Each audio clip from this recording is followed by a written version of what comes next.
Hello everyone, তোমরা সবাই কেমন আছো? আজকে আমি ভিডিওতে দেখাবো আমাদের বাড়িতে দুপুরবেলা কী কী রান্নাবান্না হয়েছিল। ফার্স্টে তো ভেবেছিলাম যে ভিডিওটা অনেকটা ছোট বানাবো, কিন্তু রান্নাটা করতে করতে ভিডিওটাও বড় হয়ে গেছে। বড় হয়েছে তো কী হয়েছে তোমরা একটু প্লিজ দেখে নিও।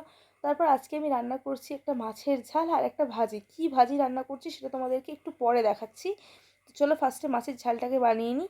মাছের ঝালের জন্য কড়ার মধ্যে কিছুটা পরিমাণে কালো জিরে আর শুকনো লঙ্কা আর রসুন ফোড়ন দিয়ে দিয়েছি কিছুটা পরিমাণে পেঁয়াজ কুচি।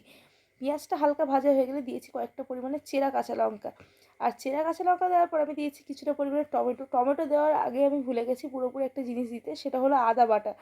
তারপর আদাটাকে আমি কী করব, ভাবতে ভাবতে একটা ঘষুরির মধ্যে কিছুটা পরিমাণে আদা ঘষে নিয়ে আমি টমেটোর মধ্যে দিয়েছি। আর তারপর অল্প একটু জল দিয়ে মশলাটাকে ভালোভাবে কষাতে দিয়েছি।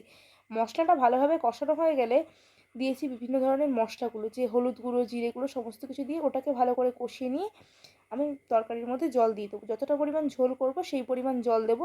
তারপরে এই তো জল দেওয়ার পর জলটা ফুটে গেলে মাছগুলোকে দিয়ে দিয়েছি।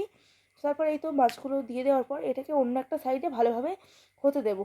আর তারপর আমি এখানে রান্না করব ভাজিটা। এখানে আমি কিছুটা পরিমাণে ভেন্ডি এরকম চিড়ে চিড়ে কেটে নিয়েছি। আর কড়ার মধ্যে তেল দিয়ে কিছুটা পরিমাণে মাছের ডিম ভেজে নিয়েছি। তারপরে এই তো মাছের ডিমটা ভাজতে গিয়ে পুরো কড়া আর গ্যাসের কন্ডিশন খারাপ হয়ে গেছিলো। তারপরে এই তো মাছের ডিমটাকে ভেজে নেওয়ার পর দিয়েছি ওই তেলের মধ্যে পেঁয়াজ আর কাঁচা লঙ্কা। ওটা হালকা ভাজা হয়ে গেলে এই ভেন্ডিগুলোকে দিয়ে দিয়েছি। এইখানে এই ভেন্ডিটা আমি এরকম ঢাকা দিয়ে দিয়েই সিদ্ধ করব, কারণ আমি এখানে কোনো জল ইউজ করবো না। জল ইউজ করলে না কেমন একটা নরম নরম মতন হয়ে যায়, অতটাও খেতে ভালো লাগে না। তারপর এই তো নুন দিয়ে সমস্ত মশলাপাতি দিয়ে আস্তে আস্তে কষাতে থাকবো। এই ভেন্ডিটা এই ভাজিটা রান্না করলে ভীষণ খেতে ভালো লাগে, কারণ এখানে এই যে চিড়ে চিড়ে রান্না করা হয়েছে ভেন্ডিটাকে, সেই কারণের জন্য। তোমরা যদি চাও কখনো বাড়িতে বানিয়ে দেখতে পারো, ভীষণ সুন্দর খেতে হয়।